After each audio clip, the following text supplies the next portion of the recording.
L'Allemagne était exceptionnellement démocratique depuis la guerre où elle avait été anormalement non démocratique et barbare.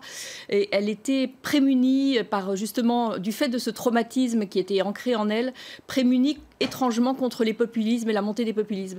La montée de l'extrême droite aujourd'hui et la fin la débâcle relative de ces deux grands partis que sont la CDU et le SPD, qui tous les deux font leur pire score historique depuis la guerre, est un signe que l'Allemagne rentre, hélas, dans une normalité européenne. Merkel n'a pas fait grand-chose. C'est ça le paradoxe de cette chancelière très puissante. Le pouvoir est extrêmement partagé en Allemagne. Il ne faut pas oublier que ce n'est pas une présidente de la République française. Hein. Ce n'est pas une grande politique, ce n'est pas une grande réformatrice.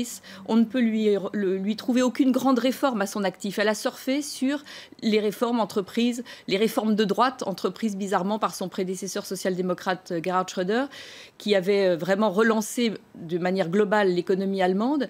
Elle n'a pas fait grand-chose. Elle a vécu sur cette vague de prospérité. Merkel, qui est une grande calculatrice, une machiavélique en politique exemplaire, il y a un autre côté de Merkel, j'appelle ça les deux Merkel d'ailleurs dans mon livre, c'est celle qui est portée par des valeurs très profondément, par le fait qu'elle a vécu dans une dictature, c'est la seule grande dirigeante d'aujourd'hui occidentale à avoir connu le totalitarisme juste pendant une trentaine d'années. Donc elle est portée par ce goût de la liberté en ayant été privée elle-même, et d'autre part elle est fille de pasteur, donc protestante, vraiment construite par les valeurs chrétiennes. Et je pense que c'est une Merkel spontanée qui s'est révélée au moment où elle a fait preuve d'humanité en accueillant les réfugiés. Elle en paye le prix politique aujourd'hui.